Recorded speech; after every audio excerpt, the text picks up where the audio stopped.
Assalamualaikum warahmatullahi wabarakatuh. Alhamdulillah, alhamdulillahilladzi bi ni'matihi tatimmu shalihat. Allahumma shalli wa sallim wa barik ala nabiyyina Muhammadin wa ala alihi wa sahbihi ajma'in. Rabbi shrah li sadri wa yassir li amri wahlul 'uqdatam min lisani yafqahu qawli wa ba'du. Bapak-bapak, ibu-ibu, jamaah salat subuh, jamaah taklim Masjid Al-Muharram Kompleks Setnek Cidodol Baru Kebayoran Lama yang saya hormati dan Allah muliakan insyaallah. Alhamdulillah, kita bersyukur kepada Allah. Hari ini Allah bangunkan kita, Allah bimbing tuntun langkah kita hingga dapat hadir di tempat ini. Merupakan karunia dari Allah Subhanahu wa taala yang besar yang patut kita syukuri. Melebihi ketika kita mendapatkan nikmat dunia, bahwa hadir di subuh hari di masjid untuk sholat berjamaah merupakan karunia dari Allah Subhanahu wa taala yang bersifat agama, yang manfaatnya tidak habis. Kalau kita sudah selesai, kita keluar dari tempat ini tidak habis. Berbeda dengan karunia dunia, dia habis. Mudah-mudahan Allah Subhanahu wa taala meridhoi apa yang kita lakukan pada pagi hari ini. Amin ya rabbal alamin. Para jamaah sekalian yang berbahagia, tadabbur ayat Al-Qur'an kita pada pagi hari ini adalah masih terinspirasi dari sebuah peristiwa yang amat sangat monumental, yaitu peristiwa yang menjadikan kemarin jadi tanggal merah. Peristiwa apa itu para jemaah? Isra Mi'raj. Meskipun para jemaah sekalian, dalam ayat maupun dalam hadis Nabi Shallallahu Alaihi Wasallam itu tidak ada yang menyebutkan secara khusus bahwa Isra dan Mi'raj itu terjadi pada bulan Rajab. Tidak ada ayat atau hadis yang secara khusus menyebutkan waktunya bahwa itu Isra dan Mi'raj terjadi pada bulan Rajab. Siapa yang menyebut? Yang menyebut adalah ahli sejarah yang menghitung-hitungnya, oh ini bulan Rajab. Bisa dijadikan dalil? Bisa, karena ahli sejarah tentu dia menghitungnya adalah dengan akurat. Tetapi yang menjadi penting berikutnya adalah ketika Isra dan Mi'raj itu terjadi pada 2 tahun sebelum Nabi SAW hijrah, ketika Nabi masih di Mekah, ya. Lalu kemudian peristiwa itu pasti peristiwa besar. Lalu begitu Nabi SAW hijrah ke kota Madinah, tentu kan setiap tahunnya melewati bulan Rajab, ya kan? Nah, apakah ada statement khusus bahwa setiap bulan Rajab itu kemudian Nabi SAW ya melakukan atau secara khusus amalan pada bulan Rajabnya dalam rangka terkait dengan Isra dan Mi'raj? Ternyata banyakkan adalah yang kita dengar itu adalah tentang persiapan Ramadan. Tetapi tidak ada salahnya kita mengulas kembali untuk mencari hikmah pelajaran dari peristiwa yang sangat luar biasa tersebut, Isra dan Mi'raj. Seperti pagi hari ini kita akan mencoba menjadikan peristiwa tersebut sebagai inspirasi tadabbur Al-Qur'an kita, yaitu dari sudut sebab terjadinya Isra dan Mi'raj tersebut. Ya, itu apa para jamaah? Ternyata Nabi SAW diisrakan dan dimi'rajkan oleh Allah Subhanahu wa taala adalah dimulai dari di tahun ke-9 atau tahun ke-10, yaitu tahun di mana Nabi SAW ditinggal meninggal wafat oleh orang yang dia cintai. Ditinggal wafat oleh orang yang sangat berperan besar dalam dakwahnya. Siapa itu bapak-bapak? Kita hafal sekali itu, Siti Khadijah dan Abu Thalib. Tapi perlu bapak-bapak catat, apakah kesedihan Nabi SAW pada saat itu semata-mata dikarenakan berpisah dengan orang yang dicintai? Kalau hanya berpisah dengan orang yang dicintai, Nabi udah biasa. Karena lahir Nabi sudah dalam keadaan yatim, ditinggal wafat kemudian oleh ibundanya, kemudian oleh kakeknya, oleh pamannya. Jadi sudah terbiasa beliau itu ditinggal wafat orang yang dia cintai. Belum putrinya, ya putrinya itu putranya meninggal. Ya, Nabi menyaksikan semua anak-anaknya itu meninggal kecuali Fatimah yang tidak beliau saksikan. Jadi lebih dulu wafatnya itu putra-putrinya. Jadi para jamaah sekalian yang berbahagia, jadi karena apa Nabi bersedih sehingga tahun itu disebut tahun kesedihan? Sedih, iya sedih yang namanya berpisah dengan orang yang dicintai. Tapi ada yang membuat beliau itu lebih sedih. Apa itu? Karena peran dan fungsinya dua orang yang beliau cintai tersebut dalam membela, mendukung Nabi dalam berdakwah. Sehingga begitu wafat, maka apa yang terjadi berjamaah? Orang-orang musyrikin Makkah, orang-orang musyrikin Quraisy itu semakin menjadi berani melakukan perbuatan zalim kepada Nabi, kepada orang yang beriman, karena nggak ada yang memberikan perlindungan lagi. Hingga apa yang dilakukan oleh Rasulullah SAW, keadaan sudah diprediksi bakalan genting, bakalan tambah berbahaya. Maka Nabi mencari peluang, yaitu untuk tempat berdakwah, berhijrah. Mau kemana? Waktu itu yang dia bidik adalah Taif, ya, sebuah daerah Taif di pergunungan. Beliau datang ke sana untuk mencari peluang bisa nggak ke sana. Tapi ternyata sampai di sana malah keduluan orang-orang Quraisy dan sampai ke Taif dan memprovokasi penduduk Taif. Kalau datang orang yang ngaku-ngaku namanya Muhammad, usir aja. Jangan dengerin karena dia tukang sihir. Maka begitu sampai belum sempat berdakwah, belum bicara apa-apa, sudah diusir para jemaah. Dan bapak-bapak, ibu-ibu bisa bayangkan tidak bagaimana perasaan Nabi SAW. Sudah ditinggal wafat oleh pamannya dan istrinya, kemudian datang ke Taif untuk mencari perlindungan, kebaikan, malah diusir. Betapa itu sedihnya Rasulullah SAW. Dan tahun itu disebut tahun kesedihan. Dan setelah peristiwa itulah Nabi SAW di Isra dan Mi'rajkan. Itu kronologisnya para jemaah. Tadabbur kita pada pagi hari ini adalah ingin menyoroti dari sisi bagaimana Nabi SAW mengelola kesedihan yang beliau alami pada tahun itu, yang kemudian berujung Nabi SAW yaitu di Isra dan Mi'raj. Tentu para jamaah sekalian, ayat yang terkait dengan Isra dan Mi'raj itu adalah Al-Quran surat Al-Isra ayat 1. Itu satu-satunya ayat yang bicara tentang Isra, ya. Kalau yang bicara tentang Mi'raj itu ada di surat An-Najm, ya. Tapi surat Al-Isra itu adalah Isra-nya saja. Maka para jamaah, ini yang mau kita tadabburi. Bagaimana Allah menyajikan ayat ini? A'udzubillahi minasyaitonir rajim. Bismillahirrahmanirrahim.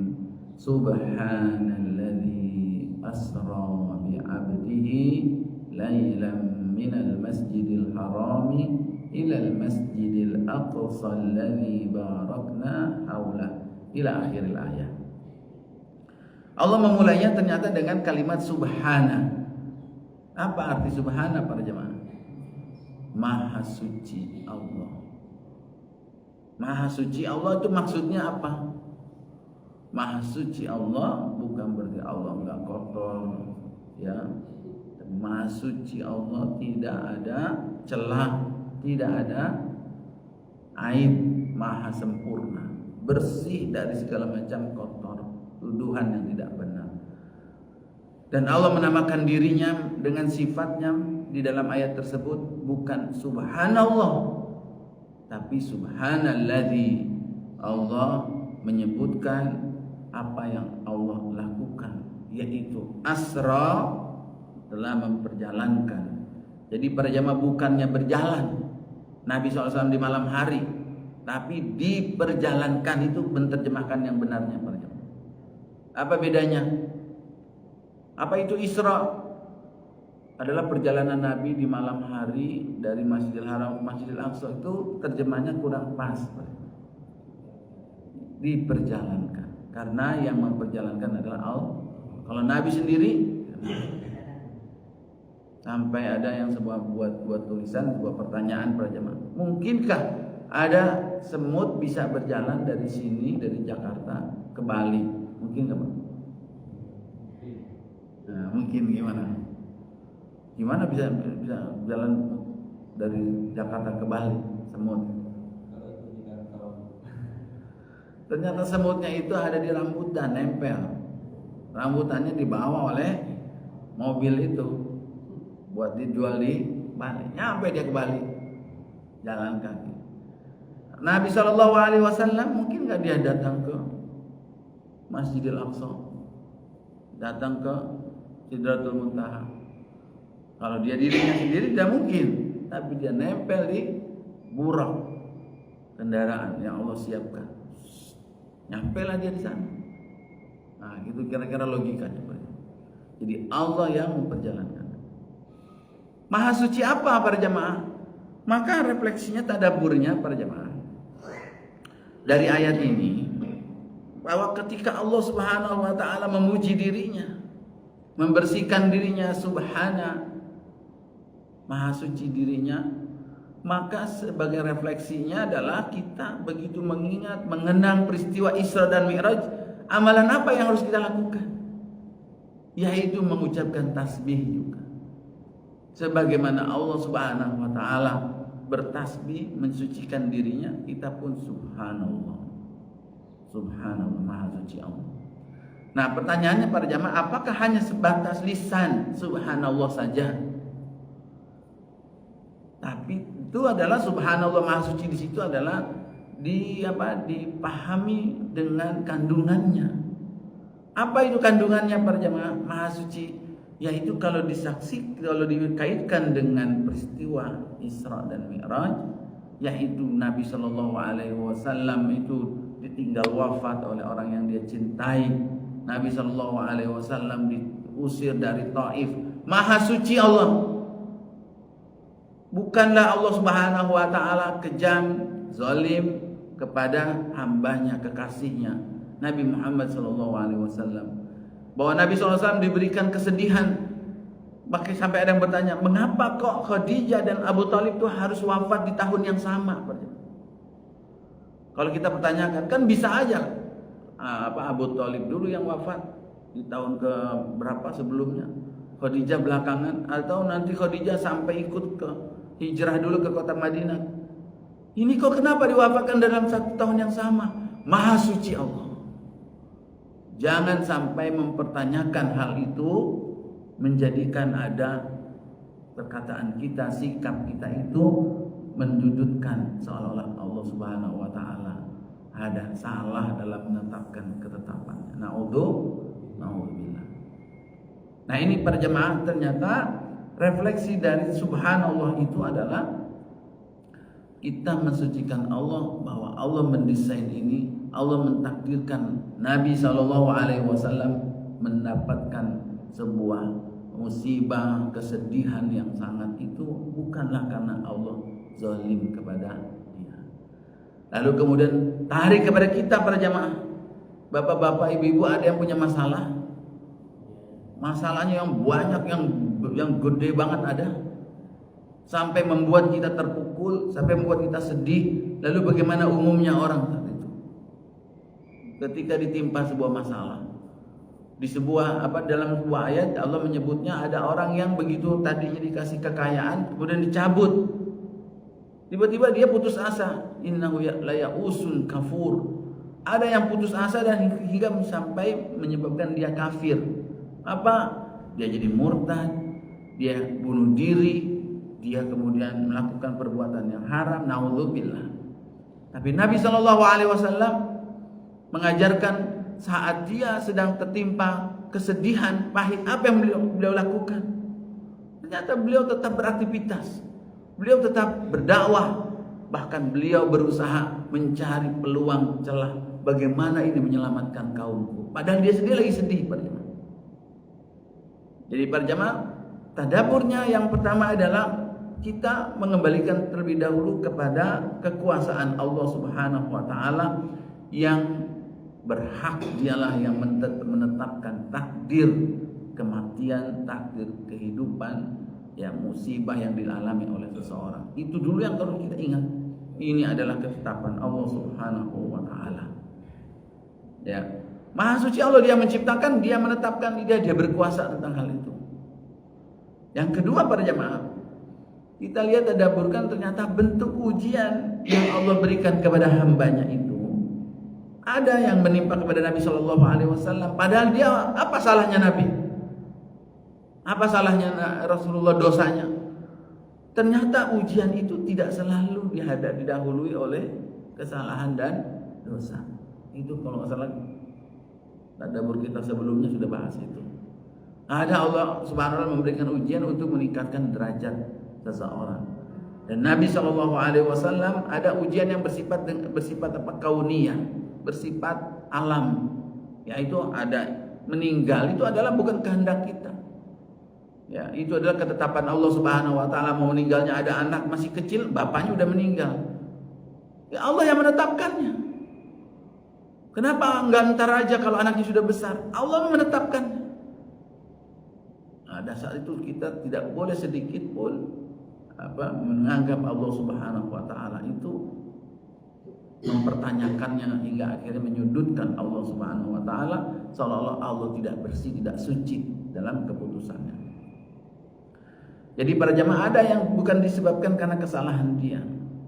Dan ada juga yang musibah itu adalah datangnya adalah bersifat fitnah, ujian dari segi tugas dia.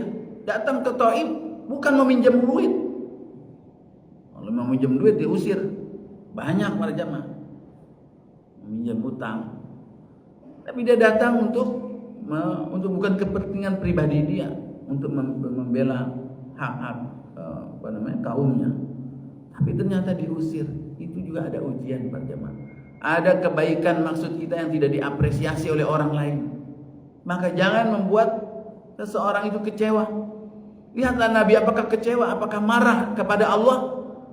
Enggak sedikit pun Nabi, ya Allah kenapa engkau takdirkan aku malah diusir? Kan engkau yang nyuruh, engkau yang menetapkan. Gara-gara dua orang yang aku cintai ini, penyokong dakwah ini wafat, keadaan dakwah di Makkah jadi berat.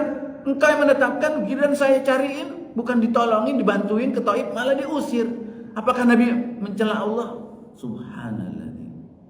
Nabi tidak sedikit pun mencela Allah Subhanahu wa taala. Lalu apakah Nabi SAW menyalahkan orang-orang Taif?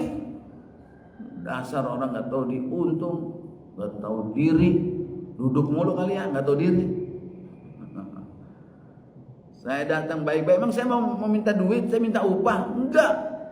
Tidak sedikit pun. Marah, dendam karena diusir. Ntar ya kalau gue udah menang nih, kalau gue udah jadi penguasa, awas lu ya. Apakah begitu Rasulullah? Tidak. Bahkan langsung saat itu diuji lagi oleh Allah Nabi itu. Kirim malaikat, tawarkan apa yang mau dilakukan Nabi SAW pada kaumnya tersebut yang sudah menzolimi dia.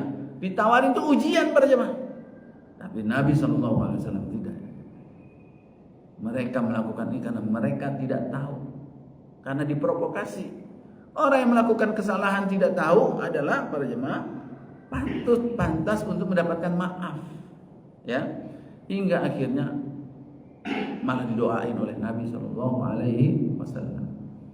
Nah itu kita belajar dari kesedihan yang menimpa Nabi Shallallahu Alaihi Wasallam, tidak merusak akidahnya, tidak merusak ibadahnya.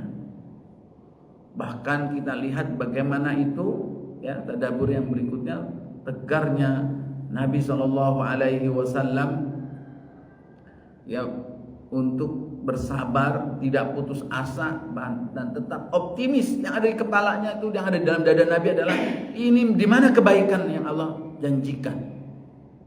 Dia cari ke Taif, tidak diterima pada zaman. Apakah habis gitu mutung, nggak mau cari tempat lain lagi? Kalau begini mah susah. Kita kemana aja juga udah diblok sama orang Quraisy. Terus kemudian mau ke Madinah, mungkin dia kalau putus asa nggak bakalan mau ke Madinah juga.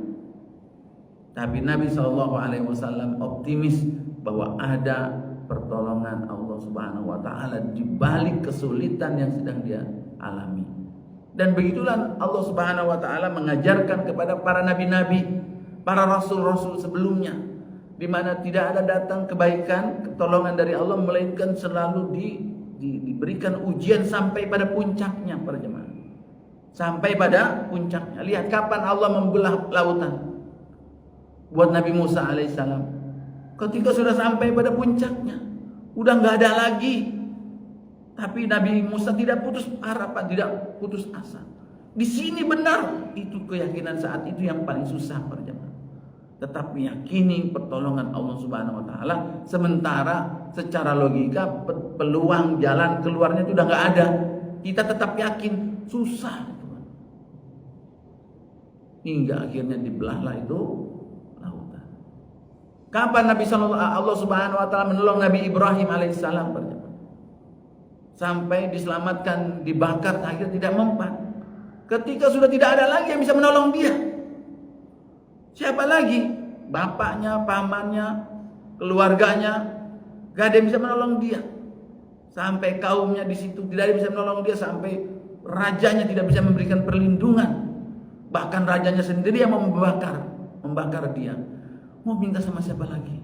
Tapi saat itu Nabi Ibrahim tidak pernah putus asa sedikit pun. Dia mengatakan hasbunallahu wa ni'mal wakil.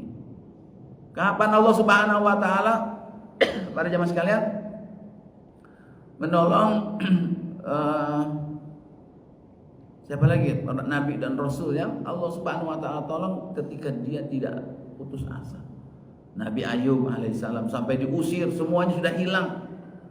Akhirnya Allah sembuhkan penyakitnya. Kapan itu? Ketika tidak ada sedikit pun. Itu yang adalah bentuk makna subhana, maha suci Allah Subhanahu Wa Taala. Bagaimana dengan Nabi Zakaria?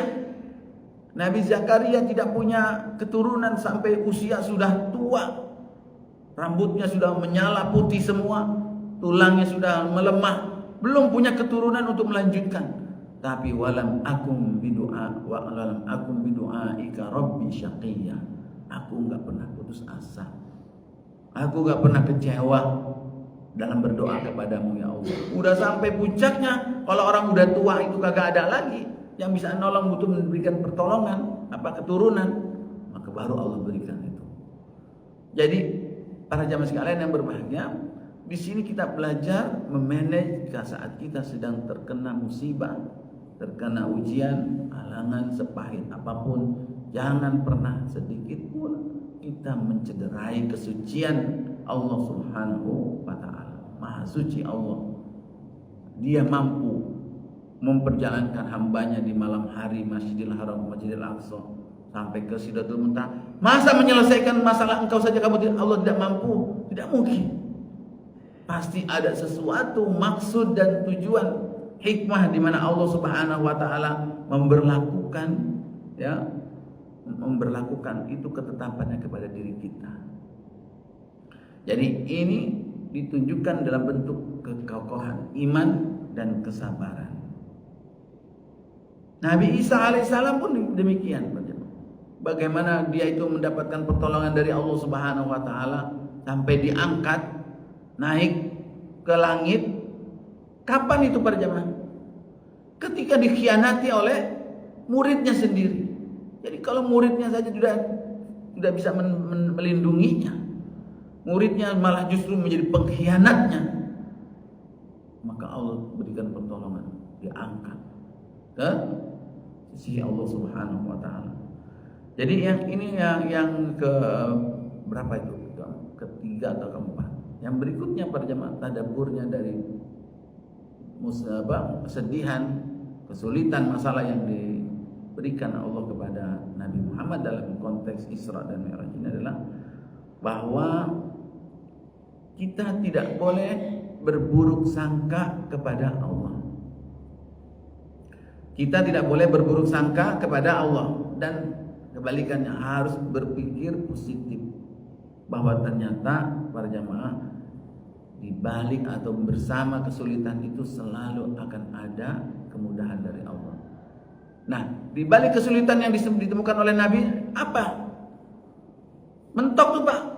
Udah berpikir Abu Thalib sudah meninggal, Khadijah sudah meninggal, saya ke Taif nggak diterima, mau kemana lagi? Itu mentok para jemaah. Saat itulah Allah Subhanahu Wa Taala memberikan inspirasi kepada Nabi. Apa itu? Isra dan Mi'raj. Maka para jemaah sekalian yang berbahagia, satu hal yang perlu kita garis bawahi pada peristiwa Isra dan Mi'raj, bahwa Allah Subhanahu Wa Taala memperjalankan hambanya, yaitu Nabi Muhammad SAW, dari Masjidil Haram ke Masjidil Aqsa. Kalau kita lihat kronologisnya seperti itu, seakan Isra dan Mi'raj itu adalah seperti yang kita pahami hari ini Pak. Kalau orang lagi bete, kalau orang lagi sedih, kalau orang lagi banyak masalah, lagi kecewa, itu obatnya apa Pak? Diajak jalan-jalan, diajak healing. Healing Pak. Apakah Nabi SAW Isra dan Mi'raj itu kalau kita lihat kronologisnya atau semata-mata itu adalah bentuk healing, bentuk diajak jalan-jalan, hiburan? Yuk, nggak ada yang ngajak ini panitia masjidnya belum ada, ya mau bikin jalan-jalan barangkali diajak ke villa, nggak ada. Nah, akhirnya Allah yang ngajak Isra dan Mi'raj. Jadi itu adalah bentuk pertolongan dari Allah Subhanahu Wa Taala yang sebenarnya bukan sekedar untuk healing. Kenapa? Maha suci Allah Subhanahu Wa Taala. Maha suci juga kita mencederai keputusannya kalau kita sampai menuduh Nabi SAW sedihnya itu butuh jalan-jalan. Emang kita Ustaz doang kali. Nah, kalau lagi sedih butuh jalan-jalan. Bahwa hiburan Nabi SAW dengan Allah Subhanahu Wa Taala dalam sholatnya itu sudah cukup, dalam zikir, dalam ibadahnya, dengan Quran itu jalan udah cukup terhibur Nabi.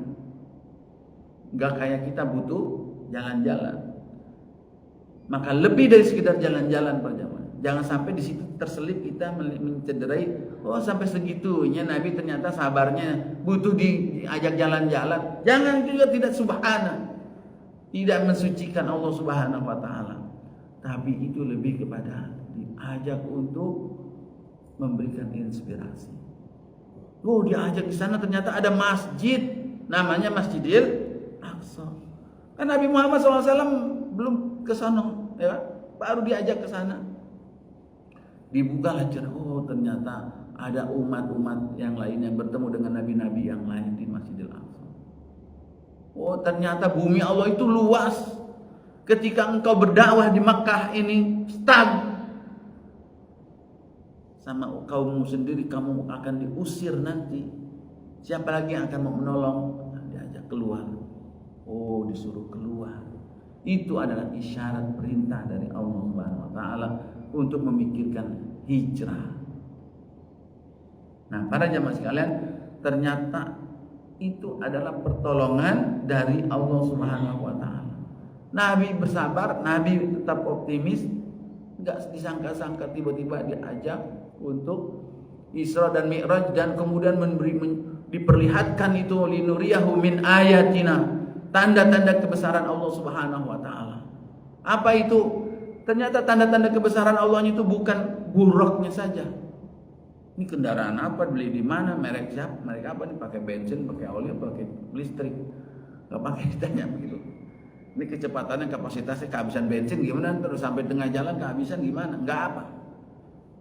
Tanda-tanda kekuasaan Allah Subhanahu Wa Taala. Melihat langit, melihat bahwa pemandangan di luar sana itu tanda-tanda kebesaran Allah bukan dari segi alam saja para jemaah, tapi Allah Subhanahu wa taala juga memperlihatkan itu yang namanya surga dan yang namanya neraka dan penghuninya. Pernah dengar kan? Sering diulang kisah-kisah ini. Itu selalu di antara pertanyaan yang muncul para jemaah. Nabi diperlihatkan neraka, bukannya kosong, Pak.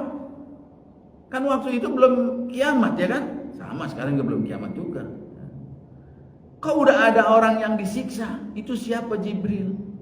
Ada orang yang perutnya keluar, dimasukin lagi, jalan sambil keluar. Itu siapa? Jibril. Itu ada yang dia sambil garuk-garuk ini apa, mencakar-cakar wajahnya. Itu siapa? Wah, itu dikasih tahu itu ya dosanya ini, itu dosanya itu. Orang banyak bertanya pada jamaah, itu siapa? Kan belum, bukannya neraka, belum kiamat. Nah, bapak-bapak jawabnya gimana?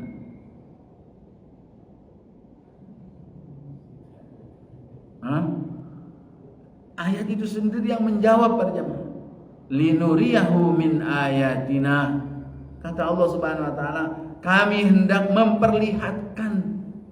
Namanya memperlihatkan, cuma memperlihatkan pada jamaah. Allah yang memperlihatkan tanda-tanda kekuasaannya. Dan tanda-tanda kekuasaan Allah adalah mampu memperlihatkan sesuatu yang belum terjadi. Jadi itu siapa?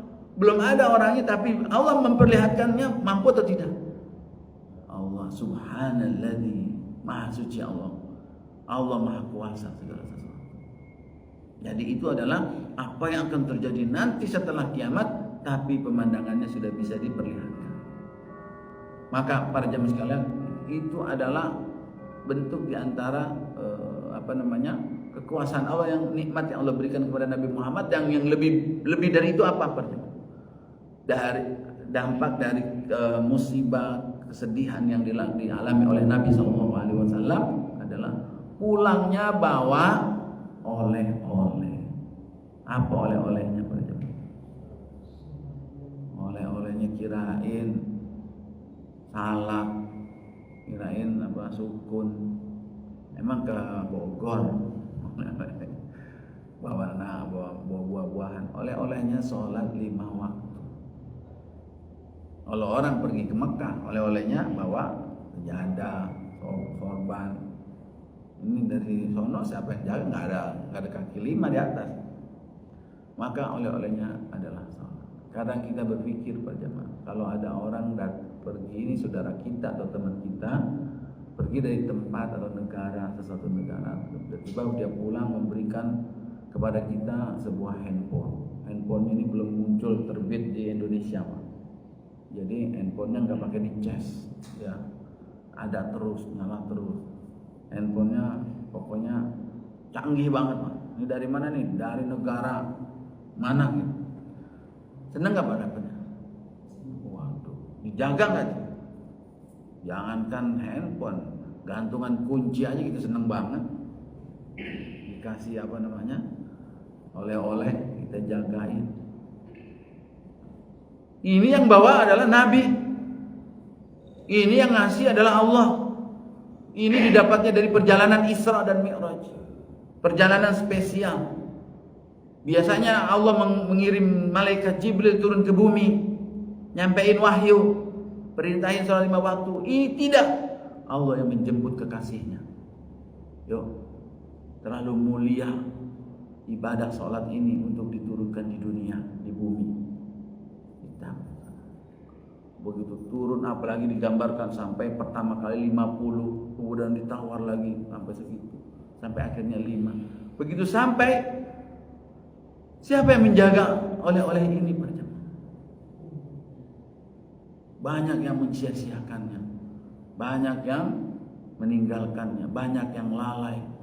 Maka siapa yang memahami bahwa sholat ini adalah sebuah oleh-oleh yang berharga dari sebuah perjalanan yang berharga, itulah kunci kebahagiaan, kunci masalah, jalan keluar dari masalah yang kita hadapi. Maka ini barangkali berjamaah akhir dari tadabbur kita, bahwa seharusnya Isra dan Mi'raj ini lebih dari sekedar kita peringati, tapi adalah kita meningkatkan iman dan amal kita, terutama adalah sholat 5 waktu. Lebih dari itu adalah persiapan menjelang bulan Ramadan yang tinggal beberapa waktu lagi akan kita jalan. Sekarang tanggal berapa Rajab? Sekarang udah 28. Kan kemarin tanggal merah. Sekarang 28 Rajab. Orang yang berdebar-debar hatinya bukan ada cinta, ada harap. Semakin mendekat itu semakin bapak-bapak rasakan hatinya itu, aduh saya belum siap, aduh saya belum maksimal. Kayak bapak-bapak umpamanya dapat panggilan haji tahun ini, keluar namanya, tiba-tiba duitnya belum cukup, gimana Pak? Deg-degan gak? Minjem sama siapa lagi ya? Tiap hari nih, apa lagi yang belum, kurang ya? Oh ini yang belum, tulis. Ini mau Ramadan ya Allah. Semakin hari maju terus dikit lagi mau Ramadan. Orang yang ingin mendapatkan mutiara, berlian, permata Ramadan itu dia akan sibuk hari-harinya mempersiapkan. Inilah momen Isra Mi'raj ini menjadi peringatan buat kita untuk meningkatkan itu semua. Mudah-mudahan bermanfaat para jemaah. Ada yang mau didiskusikan sebelum ditutup? Cukup? Alhamdulillah. Astaghfirullahaladzim. Ya Allah, lakal hamdu ya maulana wa abud ya karim. Allahumma salli wa sallim wa barik ala nabiyyina Muhammadin wa ala alihi wa sahbihi ajma'in. Ya Allah, berkahilah pertemuan kami pada pagi hari ini. Ridhoilah apa yang kami lakukan ya Allah. Jadikan amal soleh yang Engkau terima memberatkan timbangan kebaikan kami di yaumul hisab. Mengampuni dosa-dosa kami ya Allah. Allahumma ighfir lana dzunubana wa dzunuba walidina. Ya Allah, ampuni dosa-dosa kami dan juga dosa kedua orang tua kami ya Allah, yang telah Engkau panggil maupun yang masih hidup ya Allah. Ya Allah, jadikan kuburan yang Engkau terangi, Engkau lapangkan ya Allah. Berikan nikmat kubur ya Allah. Jadikan sisa umur yang masih hidup dan penuh barokah dalam ketaatan kepadamu ya Allah. Istiqomah dalam iman ya Allah. Allahumma barik lana fi Rajab wa Sya'ban. Allahumma barik lana fi Rajab wa Sya'ban wa ballighna Ramadan.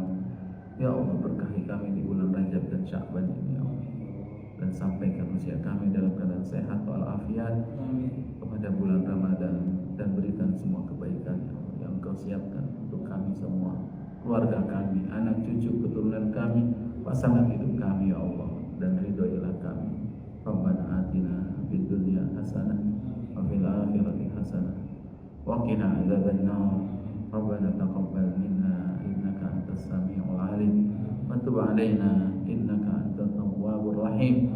Wa sallallahu wa sallama wa baraka ala nabiyyina Muhammadin wa ala alihi wa sahbihi ajma'in. Walhamdulillahi rabbil alamin. Amin ya rabbal alamin. Subhanaka Allahumma wa bihamdika asyhadu an la ilaha illa anta astaghfiruka wa atubu ilaik. Wal 'afwu minkum. Wassalamu alaikum